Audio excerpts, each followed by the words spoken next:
الحمد لله رب العالمين والصلاة والسلام على سيدنا وحبيبنا محمد وعلى آله وأصحابه أجمعين. فضل العشر الأوائل من ذي الحجة.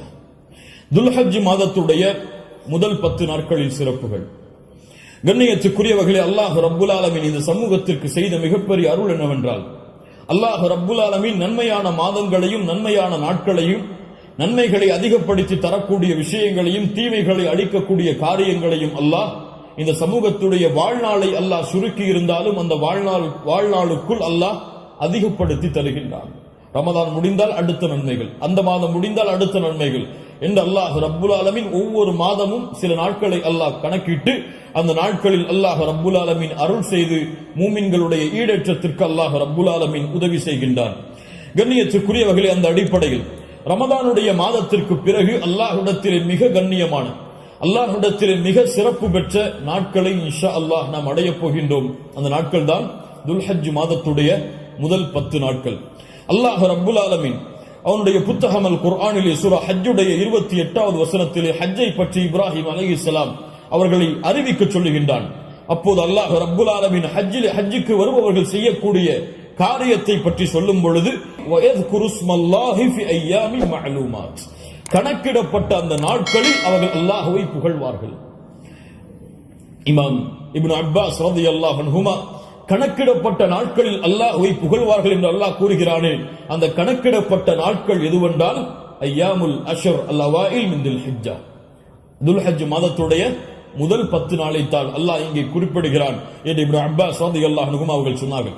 அல்லாஹ் ரப்புல் ஆலமீன் சூரத்துல் ஃபஜ்ரை ஆரம்பம் செய்கிறார். வல் ஃபஜ்ர் வலயாலின் அஷ்ர். அந்த 10 நாட்கள் என்று அல்லாஹ் ரப்புல் ஆலமீன் சத்தியம் செய்கிறானே, அது என்னவென்று முஃபஸ்ஸிர்கள் எல்லோரும் விளக்கம் சொல்லும் பொழுது அந்த நாள் துல்ஹஜ் மாதத்துடைய முதல் 10 நாள் என்று பெரும்பான்மையான அறிஞர்கள் விளக்கம் சொல்கிறார்கள்.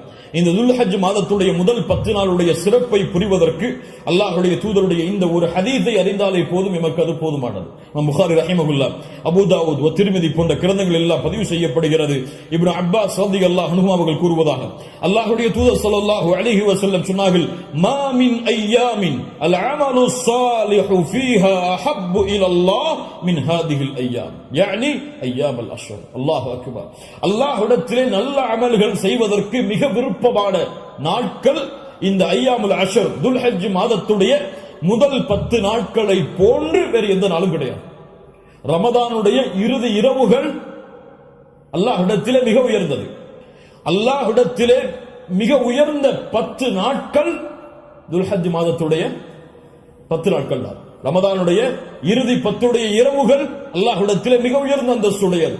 அதைவிட ரமதானுடைய மாதத்திற்கு பிறகு துல்ஹஜ் மாதத்துடைய முதல் 10 நாட்கள் அல்லாஹ்விடத்திலே மிக உயர்ந்தது.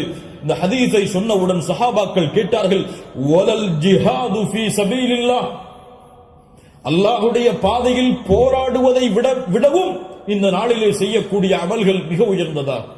அல்லாஹ்வுடைய தூதர் ஸல்லல்லாஹு அலைஹி வஸல்லம் சொன்னார்கள், ஆம், வலல் ஜிஹாது ஃபீ சபீலில்லாஹ், அல்லாஹ்வுடைய பாதையில் போராடுவதை விடவும் இந்த நாளுடைய சிறப்பு மிக உயர்ந்தது. ஆனால் இல்லா ரஜுலுன் خرج بنفسه وماله فلم يرجع من ذلك بشيء, 2 அமல்களை தவிர அல்லாஹ்வுடைய பாதையில் ஒருவன் போராடுகிறான், அந்த போராட்டத்தில் தன்னுடைய செல்வம் அனைத்தையும் அளிக்கிறான், தன்னையும் அழித்துக் கொள்கிறான், இந்த 2 அமல்களை தவிர. இந்த 2 அமல்களுக்கு எதுவும் ஈடாகாது. இந்த 2ஐ தவிர மற்ற இருக்கக்கூடிய அனைத்து அமல்களை விடவும் இந்த துல்ஹஜ் மாதத்துடைய முதல் 10 செய்யக்கூடிய அமல்களுடைய அந்தஸ்து உயர்ந்தது என்று அல்லாஹ்வுடைய தூதர் முஹம்மது ரசூலுல்லாஹ் ஸல்லல்லாஹு அலைஹி வஸல்லம் சொன்னார்கள். ஏன்? நம் ஹாஃபிஸ் இப்னு ஹஜர் அல் அஸ்கலானி ரஹிமஹுல்லாஹ் அவர்கள் சொன்னார்கள், ஏன் இந்த 10 நாட்கள் சிறந்தது? அல்லாஹ் ரப்புல் ஆலமீன் அமல்களுடைய தாய்களை எல்லாம் இந்த நாட்களில் வைத்திருக்கிறான். வேறு எந்த நாட்களிலும் செய்ய முடியாத அமல்களை அல்லாஹ் இந்த நாளிலே வைத்திருக்கிறான். ஏன்? இந்த நாளில், இந்த 10 நாட்களில் அல்லாஹ்வை தொழலாம், இந்த 10 நாட்களில் அல்லாஹ்விற்கு நோன்பு இருக்கலாம், இந்த 10 நாட்களில் சதகா செய்யலாம், இந்த 10 நாளில் அல்லாஹ்விற்கு அறுத்து பலியிடலாம், இந்த 10 நாளில் வேறு எந்த நாளிலும் செய்ய முடியாத ஹஜ்ஜை நிறைவேற்றலாம். எல்லா அமல்களும் ஒன்று சேரக்கூடிய நாட்களாக இந்த 10 நாட்கள் இருப்பதால் அல்லாஹ்விடத்திலே அல்லாஹ்வுடைய கணக்கீட்டுடைய நாட்களில் இந்த நாட்களை போன்ற அந்தஸ்துடைய நாட்கள் கிடையாது என்று இமாம் ஹாஃபிஸ் இப்னு ஹஜர் அஸ்கலானி ரஹிமஹுல்லாஹ் அவர்கள் சொன்னார்கள். இந்த நாட்களில் நோன்பு வைக்கலாமா? இதில் வரக்கூடிய 10 நாளில் 10வது நாள் நோன்பு வைப்பது ஹராம். ஏன்? ஈதுடைய நாள். இந்த 10வது நாளை தவிர வரக்கூடிய 9 நாளும் நோன்பு வைப்பது சுன்னாவா? முஸ்லிம் ரஹிமஹுல்லா இல்மை தேடக்கூடிய மாணவர்கள் என்பதால் இந்த விளக்கங்களை கொடுக்கிறேன். முஸ்லிம் ரஹிமஹுல்லா அவர்கள் சொன்னார்கள், ஆயிஷா ரலியல்லாஹு அன்ஹா அவர்கள் கூறுவதாக, மா ரஅய்து ரசூலுல்லாஹி ஸல்லல்லாஹு அலைஹி வஸல்லம் ஸாயிமன் ஃபில் அஷ்ரில் கத்து. கொஞ்சம் குழப்பமா இருக்கும், புரிய முயற்சி. அல்லாஹ்வுடைய தூதர் துல்ஹஜ் மாதத்துடைய முதல் 10 நாட்களும் ஒருபோதும் நோன்பு வைத்ததில்லை. யாருடைய அறிவிப்பு? ஹஃப்ஸா ரலியல்லாஹு அன்ஹா யார்? அல்லாஹ்வுடைய தூதருடைய மனைவிதான். நஸை போன்ற கிரந்தங்களில் சஹீஹான அறிவிப்பாக பதிவு செய்யப்படுகிறது, லம் யத ரசூலுல்லாஹி ஸல்லல்லாஹு அலைஹி வஸல்லம் ஸியாம திஸ்இல் ஹிஜ்ஜா. அல்லாஹ்வுடைய தூதர் ஸல்லல்லாஹு அலைஹி வஸல்லம் துல்ஹஜ் மாதத்துடைய முதல் 9 நாளும் எப்போதும் நோன்பை விட்டதில்லை. ஒரு ஹதீஸ் என்ன சொல்கிறது? இப்ப இரண்டுக்கும் முரண்பாடு வருகிறது, இரண்டையும் மறுத்து விடலாமா? இப்போ உலமாக்கள் இரண்டையும் எப்படி சேர்த்து புரிவது என்பதை சொல்லுகிறார். இதான் ஃபஹ்மு ஃபில் இல்ம், இல்மை புரிந்து கொள்வதுடைய அடிப்படை. எப்படி இரண்டையும் சேர்த்து பார்ப்பது? ஆயிஷா ரலியல்லாஹு அன்ஹா என்ன சொல்கிறார்கள்? முதல் இரண்டு அடிப்படைகள் புரிவது. முதல் அடிப்படை, ஆயிஷா ரலியல்லாஹு அன்ஹா என்ன சொல்கிறார்கள்? அல்லாஹ்வுடைய தூதர் 10 நாளும் துல்ஹஜ் மாதத்திலே நோன்பு வைத்ததில்லை. ஏன் 10 நாளும் ஒருவரால் நோன்பு வைக்க முடியாது? ஏன்? 10வது நாளில் ஈத் வருகிறது. அதனால் அல்லாஹ்வுடைய தூதர் 10 நாளும் என்று சேர்த்து சொல்கிறார்களே தவிர முதல் 9 நோன்பு வைக்கவில்லை என்று ஆயிஷா ரலியல்லாஹு அன்ஹா சொல்லவில்லை. 10 நாளும் சேர்த்து நோன்பு வைக்கவில்லை என்று ஆயிஷா ரலியல்லாஹு அன்ஹா சொல்கிறார்கள் என்று புரிந்தால் இது சிறந்தது. அப்படியும் இல்லை என்றால் ஹதீஸ் கலையிலே ஒரு சட்டம் இருக்கிறது, கவுலுல் முஸ்பித் முகத்தமுன் அலா கவுலின் நஃபி. மறுக்கக்கூடியவருடைய சொல்லை விட உறுதிப்படுத்தக்கூடியவருடைய சொல்லுக்கு பலம் அதிகம்.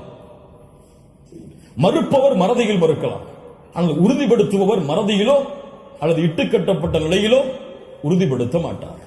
ஒன்று பார்க்காமல் இருக்கலாம், அல்லாஹ்வுடைய தூதருடைய வாழ்வில் அவர்கள் அதை பார்க்காமல் இருக்கலாம்.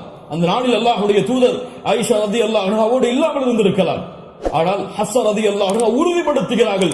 உறுதிப்படுத்துபவர் மறதியில் உறுதிப்படுத்த முடியாது, உறுதிப்படுத்துபவர் பார்க்காமல் உறுதிப்படுத்த முடியாது. அதனால் இந்த சட்டத்தின் அடிப்படையிலும் அல்லாஹ்வுடைய தூதர் 9 நாள் நோன்பு வைத்தார்கள் என்ற ஹதீஸ் தான் உயர்ந்த தரமுடையது என்று ஹதீஸ் கலையுடைய அறிஞர்கள் விளக்கம் சொல்கிறார்கள். அதனால் சட்டம் என்னவென்றால் 9 நாளும் நோன்பு வைப்பது சுன்னா. யாருக்கு இயலுமோ யாருக்கு முடியுமோ அவர்கள் துல்ஹஜ் மாதத்துடைய முதல் 9 நாட்களும் நோன்பு வைப்பது சுன்னா. 10வது நாள் நோன்பு வைப்பது ஹராம். நோன்புடைய சிறப்புகளை பற்றி நமக்கு தெரியும். அல்லாஹ்வுடைய பாதையில் ஒருவர் அல்லாஹ்வுடைய முகத்தை நாடி ஒரு நாள் நோன்பு வைத்தால் பஅத அல்லாஹு வஜ்ஹஹு அனின் நாரி 70 ஹரீஃபா. ஹரீஃபா என்றால் ஆம்.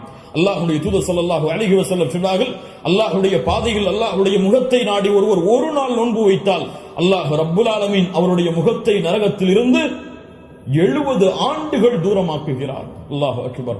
அல்லாஹ் ரப்புல் ஆலமீன் அந்த பாக்கியத்தை நமக்கு கொடுப்பானாக. அல்லாஹ்வுடைய தூதர் ஸல்லல்லாஹு அலைஹி வஸல்லம் துல்ஹஜ் மாதத்துடைய முதல் 10 நாட்களில் வரக்கூடிய யௌம் அரஃபா, அரஃபாவுடைய தினத்துடைய சிறப்பை பற்றி சொன்னார்கள். மா மின் யௌமின் அக்ஸர மின் அய்யுதிகல்லாஹு ஃபீஹி அப்தன் மினன் நார் மின் யௌமி அரஃபா. அல்லாஹ் ரப்புல் ஆலமீன் அதிகமான நரக விடுதலையை கொடுக்கக்கூடிய நாள் அது அரஃபாவுடைய நாள் தான். அரஃபாவுடைய நாளில் அல்லாஹ் முதல் வானத்திற்கு வருகிறான். எப்படி வருகிறான்? ஏன் வருவான் தெரியாது. அல்லாஹ் வருவான். அவன் விரும்புகின்ற முறையில் அல்லாஹ் வருவான். என்ன செய்வான்? கேட்பான், மா இவர்கள் எதை விரும்புகிறார்கள்? மா அராத ஹவுலா, இவர்கள் எதை விரும்புகிறார்கள்? வேறொரு ஹதீஸிலே அல்லாஹ் ரப்புல் ஆலமீன் அங்கே கூடியிருக்கக்கூடிய எல்லோருக்கும் அல்லாஹ் மன்னிப்பை வழங்குவான். அல்லாஹ் ரப்புல் ஆலமீன் அப்படிப்பட்ட மன்னிப்பாளர்களாக ஹஜ் செய்த நம்முடைய முஸ்லிம்களையும் மூமின்களையும் அல்லாஹ் ஆக்குவானாக. அல்லாஹ்வுடைய தூதர் ஸல்லல்லாஹு அலைஹி வஸல்லம் சொன்னார்கள், அரஃபாவுடைய அந்த இடத்தில் ஒன்று கூற முடியாத மூமின்களை, ஹஜ்ஜுக்கு செல்ல முடியாத மூமின்களுக்கு அல்லாஹ்வுடைய தூதர் சொன்னார்கள், ஸியாமு யௌமி அரஃபா. அரஃபாவுடைய நாளில் நோன்பு வைப்பது அவருடைய முன் சென்ற ஒரு வருடத்துடைய பாவத்திற்கும் பின் சென்ற ஒரு வருடத்துடைய பாவத்திற்கும் பாவ மன்னிப்பாக இருக்கும். அல்லாஹ் அக்பர். முன் சென்ற வருடத்துடைய ஒரு வருட பாவம், பின் சென்ற வருடத்துடைய ஒரு வருட பாவத்திற்கு மன்னிப்பாக அமையும் என்று அல்லாஹ்வுடைய தூதர் ஸல்லல்லாஹு அலைஹி வஸல்லம் சொன்னார்கள். அல்லாஹ்வுடைய தூதர் ஸல்லல்லாஹு அலைஹி வஸல்லம் சொன்னார்கள், அஃதலுத் துஆ துஆஉ யௌமி அரஃபா. துஆக்களில் மிக சிறந்தது அரஃபாவுடைய தினத்தில் கேட்கப்படும் துஆவாகும். அல்லாஹ்வுடைய தூதர் ஸல்லல்லாஹு அலைஹி வஸல்லம் சொல்லிவிட்டு சொன்னார்கள், நானும் எனக்கு முன்னால் சென்ற நபிமார்களும் கூறிய வார்த்தைகளில் மிக சிறந்தது எது? லா இலாஹ இல்லல்லாஹ் வஹ்தஹு லா ஷரீக லஹ். லா இலாஹ இல்லல்லாஹ் வஹ்தஹு லா ஷரீக லஹ். இதுதான் மிகச் சிறந்தது அரஃபாவுடைய தினத்தில் கேட்கப்படக்கூடிய துஆ. கண்ணியத்துக்குரியவர்களே, இந்த 10 நாட்களில் அதிகமான அமல் செய்யக்கூடிய மூமின்களாக இருப்போம். இந்த 10 நாளை எப்படி கண்ணியப்படுத்த வேண்டுமோ அந்த கண்ணியப்படுத்தினால் அல்லாஹ் ரப்புல் ஆலமீன் இந்த நாட்களுக்குரிய கூலியை எமக்கு கொடுக்கும்.